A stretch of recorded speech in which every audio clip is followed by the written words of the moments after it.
सिर्फ 10 दिन बचे आपके नीट 2026 एग्जाम के अंदर, और अभी सबसे बड़ा डाउट स्टूडेंट्स के अंदर ये आ रहा है, सर मुझे बिल्कुल याद नहीं आ रहा, कंफ्यूज्ड हूँ कि भाई मैंने पढ़ ली एनसीईआरटी लेकिन कुछ भी याद नहीं है, समझ में नहीं आ रहा क्या हो रहा, मेरा सिलेक्शन होगा कि नहीं होगा।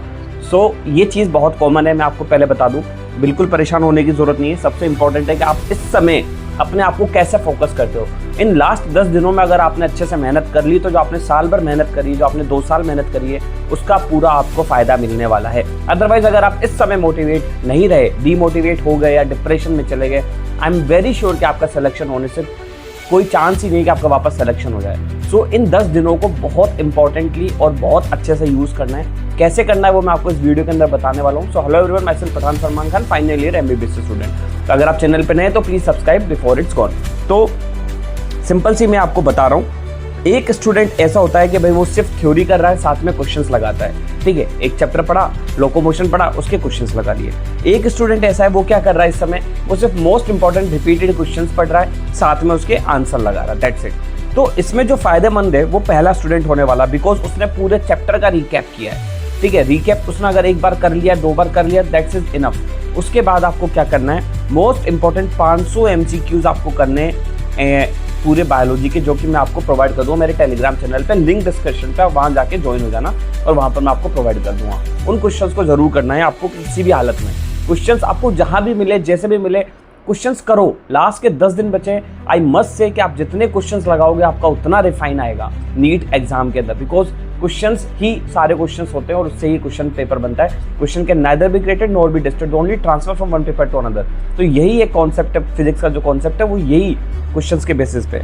तो सबसे पहली चीज जो आपको लास्ट 10 दिनों में करनी है, जिसके बारे में आपको कोई नहीं बताएगा, सबसे पहले एनसीईआरटी ही रिवाइज करनी है, दैट्स इट। कोई कुछ भी नया नहीं, कोई बोले कि यार ये लेक्चर देख लो, वो लेक्चर देख लो, नहीं, अब इतना टाइम नहीं है। सिर्फ एनसीईआरटी रिवाइज करो। बायोलॉजी की, केमिस्ट्री की भी एनसीईआरटी आपने इंटेक्स क्वेश्चन कर रखे हो तो वो करो। फिजिक्स की आपको एनसीईआरटी करने की बिल्कुल जरूरत नहीं है। आपको मैं नहीं कहूँगा कि आप एनसीईआरटी फिजिक्स की उठाओ, बिकॉज उससे सिर्फ कंफ्यूजन होगा। दूसरी चीज, आपको नो न्यू पीडीएफ, एक भी नया पीडीएफ मत पढ़ो प्लीज। कोई बोलता है मैं शॉर्ट नोट दे दूं, मैं ये दे दूं, वो दे दूं, this is absolutely useless in last 10 days and mark my words, because these are very important for you. आपको सिर्फ एक डिल्यूशनल है कि यार इस पीडीएफ से करने से 600 आ जाएंगे, ऐसे नहीं होता है भाई, ऐसे बिल्कुल नहीं होता। This is not practical, this is absolutely impractical बात है। तो सिर्फ वो पढ़ो जो तुमने पढ़ रखा है, उसको रिवाइज करो, और कुछ भी एक्स्ट्रा न्यू लेयर सिक्योरिटी बनाने की जरूरत नहीं है कि नहीं यार ये पीडीएफ कर लूँगा तो मेरे बहुत कुछ नंबर आ जाएंगे, ऐसे नहीं होता है भाई। जितना आपने पढ़ा उस पर भरोसा रखो और उसी को वापस रिवाइज करो, क्योंकि revision is the most important consistent key for NEET exam, as I know आप समझ गए होंगे इस बात को, ठीक है।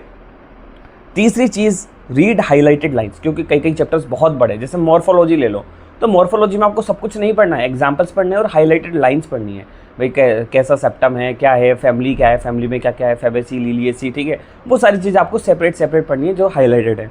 डायग्राम्स आपको अच्छे से देखने हैं, बिकॉज डायग्राम से क्वेश्चन आएंगे, 10 क्वेश्चन कम से कम डायग्राम से आने वाले नीट 2026 के अंदर।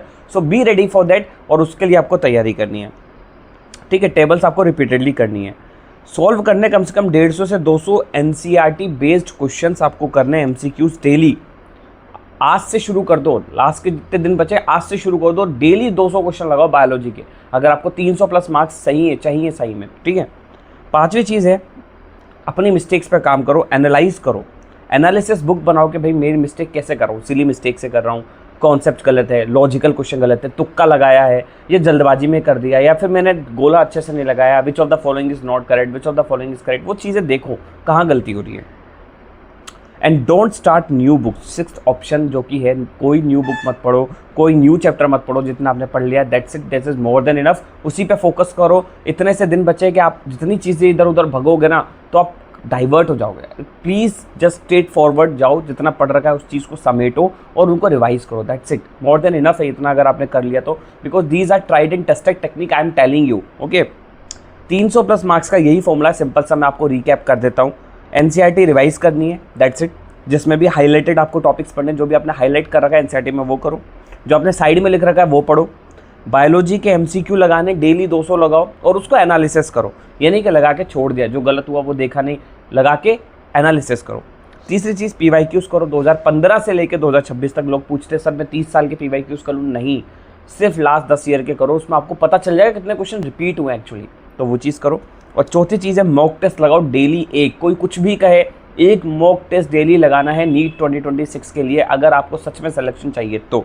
सो I hope you will understand what I want to say, ठीक है। तो प्लीज़ इस चीज़ को फोकस करो। लास्ट आपके पास 10 दिन है, और कोई डाउट है, query, you can personally connect on my Instagram handle @medico और my Telegram channel, link is in description.